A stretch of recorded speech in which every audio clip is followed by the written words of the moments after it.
Oh, jadi sebagai leader tuh seharusnya berada di tahap yang sintesis, yang dimana dia mampu Analisa dulu deh, nggak usah analisa sintesis dulu. dulu Iya, minimal ya. iya. Seperti gampang ya, saya misalkan contoh ke Mas Adi gitu ya. Konten YouTube, bikin. Ketika bikin konten YouTube, ada masih penggambaran gambarnya masih ada yang nggak bagus tuh. Berarti dia nggak bisa analisa tuh.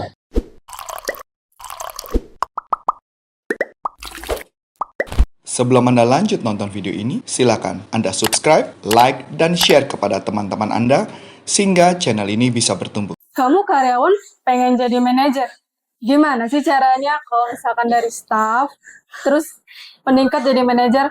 Langsung aja kita tanya dengan Coach Arif. Halo Coach. Halo. Apa kabar Coach? Baik. Alhamdulillah. Oke, gini Coach, ini kan mungkin banyak karyawan sebagai staff gitu ya Coach ya, yang pengen jadi manajer gitu. Entah dia pengen yang kayak punya tim, entah dia pengen yang kayak merintah anak buahnya gitu kan Coach. Nah itu gimana sih cara kita dari staff jadi manajer? Ya, tapi jadi manajer jangan karena kalimatnya untuk merintah gitu ya. Kalau jadi manajer perintah mah mendingan jadi mandor tukang bangunan juga udah jadi perintah ya dia. Mandor tukang bangunan. Lo tolong semen pasang gitu ya, itu juga bisa. Masa jadi manajer cuman karena memerintah. Yang paling gampang sederhana adalah kalau untuk kita menjadi seorang pengusaha, menjadi seorang manajer, yang pertama adalah kuasai dulu semua pekerjaan kita dengan benar. Oke. Dan lakukan dengan sampai di level yang dimana kita tidak perlu disuruh-suruh lagi sama atasan. Yang kalimat yang paling sederhana yang saya sebut namanya self leadership. Oke. Kalau dia sudah punya kemampuan self leadership tanpa disuruh-suruh, dia bisa mengerjakan dengan sempurna. Dan bahkan dia datang ke atasan bilang, bos boleh nggak ada yang bisa gue bantu lagi kerjaan. Kebanyakan mental karyawan nggak mau gitu tuh, maunya pulang on time. Dia nggak mau tuh tugasnya atasan diambil alih. Padahal kalau dia ambil alih tugas atasan, apa yang bakal terjadi? Dia dapat ilmu baru, yang dimana dia bisa meningkatkan kompetensi mereka. Nah jadi itu dulu yang paling gampang sederhana. Nah, ketika dia sudah oke, sudah mampu melakukannya, beberapa tugas atasan kita coba ambil alih, bantu, maka saat itulah kita sudah siap untuk menjadi seorang pemimpin. Nah, kalau yang paling gampang, kalau buat saya ngelihatnya pakai konsep taksonomi Bloom. Taksonomi Bloom, nanti muncul gambarnya di sini ya, taksonomi Bloom. Di taksonomi Bloom, kalau saya paling gampang adalah di level 1 taksonomi Bloom, yang pertama adalah tahu. Yang kedua mampu, yang ketiga adalah paham, yang keempat analisa, yang keempat sintesis, keenam adalah mampu untuk melakukan jadi buat ide kreatif yang baru atau evaluasi. Nah, jadi gambar yang pertama yang saya mau ngomongin dulu. Dia tahu nggak pekerjaannya? Dia ngerti nggak melakukannya? Tahu, mampu, dia paham nggak? Kenapa ini begini, kenapa begitu? Itu di level paham. Oke? Di level ketiga dia mampu mengerjakan. Kalau dia mampu mengerjakan, level berikutnya dia sudah bisa menganalisa belum? Bagaimana membuat proposal yang efektif? Kalau kamu kan gitu ya. Bagaimana menganalisa supaya bikin copywriting-nya menjual? Kalau kamu SM marketing. Gimana caranya biar kamu kerja cuma satu kali, yang kontak kamu banyak? Itu kerjaan marketing tuh. Nah, kalau kamu sales berarti apa? Gimana yang tadi jualnya kontak kita 10, closing cuma 1, sekarang 10, closingnya 5. Itu udah menganalisa. Nah, setelah itu baru mengkawin-kawinkan gitu ya. Oh, marketing sama sales gabungkan, dapat analisanya. Itu berarti level sintesis. Nah, di level-level seperti itulah orang-orang yang baru diangkat menjadi seorang manajer. Karena dia sudah bisa mengkawin-kawinkan itu semua. Mengkawinkan dari setiap problem-problem yang terjadi. Oh. Mulai kebayang ya? Jadi kayak gitu, misalkan. Nah, jadi kebanyakan orang hanya di level sampai 3 doang, mampu saja, udah selebihnya nggak ngapa-ngapain. Itu yang menyebabkan kenapa akhirnya tidak terjadi pertumbuhan yang sangat bagus. Oh, jadi sebagai leader tuh seharusnya berada di tahap yang sintesis, yang dimana dia mampu analisa dulu deh, nggak usah sintesis dulu. Iya, minimal ya. Iya, seperti gampang ya, saya misalkan contoh ke Mas Adi gitu ya. Konten YouTube, bikin. Ketika bikin konten YouTube, ada masih penggambaran gambarnya masih ada yang nggak bagus tuh. Berarti dia nggak bisa analisa tuh. Dia cuma hanya mengerjakan, tapi belum bisa dianalisa sama dia. Dia harusnya bisa menganalisa. Makanya kenapa saya agak cerewet banget bisa mengatakan, coba dulu uji coba dulu pengambilan gambar. Akhirnya Adi ngomong kemarin, Oh iya Pak, karena Bapak kalau mama diambil gambar ini, Bapak kurang di sini-sini, Bapak harus melakukan itu. Nah itu analisa. Kalau dia nggak bisa melakukan analisa, apa yang bakal terjadi? Ya percuma, dia akan lakukan aja kerjaan doang. Dia cuma melakukan aktivitas itu. Padahal dia harus melakukan yang perfect, yang bagus. Ibaratnya kayak merasa orang puas ya. Oh, oke. Kebayang ya? Nah, di setiap bagian itulah yang harus dilakukan prosesnya. Contoh, dia lagi ngedit video tuh, pelatihan. Ngedit video pelatihan. Dia coba lagi menganalisa tuh mana yang bagus. Jadi dia harus mencari tuh mana yang bagus. Nah, itu yang penting tuh. Punya nggak kemampuan memahaminya? Kemampuan mengerti materinya ketika ngebuat. Begitu dia tahu, dia bisa buat. Kalau nggak bisa. Nah, kayak gitu. Jadi setiap pekerjaan, setiap orang, anak buah harus tahu dulu. Dia mampu nggak mampu melakukannya. Dan dia mampu menganalisa. Kalau dia cuma mampu doang, dia nggak ada analisa dan nggak ada pertumbuhan apapun, kayaknya tidak layak dia jadi manajer. Ya dong, karena nggak ada kemajuan, nggak ada progres, nggak ada apa-apa. Dia cuma hanya melakukan tugasnya masing-masing. Makanya kenapa alat ukur kami adalah melakukan selalu dengan taksonomi dia. Dia udah mampu menganalisa dan mampu melakukan sintesa. Mensintesa berarti artinya ini bisa diterapkan kemana ya? Ini bisa diterapkan kemana ya? Kayak gitu.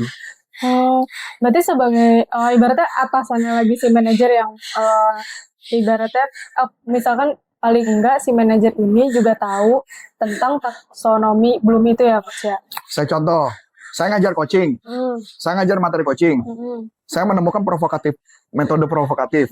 Metode provokatif ini saya ngeliat Richard Bandler melakukan provokatif. Nah, bagaimana bisa nggak saya kawinkan? Kalau bisa saya kawinkan, kenapa enggak? Karena Dr. Richard Bandler sebelum dia melakukan terapi atau coaching, dia memprovokasi orang dulu. Contoh, misalkan ngomong gini ya, kamu punya problem misalnya suka menunda. Sudah berapa lama menunda? Sembarang ngomong. Sudah berapa tahun Anda menunda? 2 tahun. 2 tahun. Oh, keren. Perbanyak lagi. Jangan hanya 2 tahun, kalau perlu 10 tahun sampai 15 tahun. Itu keren banget tuh. Jadi jangan dibuang kayak gitu-gitu, dipertahankan aja. Nah, itu provokatif. Nah, itu Richard Bandler melakukan itu tuh. Kenapa? Loh, kok gitu? Loh, ya enggak. Kalau memang orang itu nggak perlu ditunda, nggak usah. Berarti kalau orang bekerja melakukan dia rajin, berarti dia expert dong. Berarti Anda udah expert dong menunda. The master of procrastination. Nah, kan gitu. Paham nggak? Kebayang kan? Kan, loh kok jadi gini kan? Enggak, gue nggak mau itu gitu loh. Nah, itulah yang dilakukan sama Dr. Richard Bandler. Diperbesar masalahnya, dibuat jadi heboh gitu loh. Misalkan kayak gitu. Misalkan kalau perlu menunda udah berapa lama? 5 tahun. Wah, keren. Kita masukin aja di Guinness Book of Record supaya kamu menjadi orang yang paling menunda di seluruh dunia.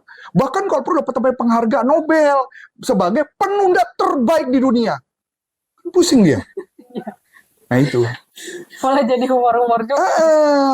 Jadi makanya gambarannya itu yang dilakukan Dr. Richard Bandler. Cuman masalahnya adalah kita nggak tahu gimana cara dia melakukan itu. Itulah pakai provokatif. Metodenya dia. Jadi Dr. Richard Bandler bisa melakukan terapi pakai Swiss pattern, mungkin pakai anchoring, mungkin bisa pakai perseptual, bisa macam-macam tekniknya. Tetapi cara interviewnya pakai provokatif.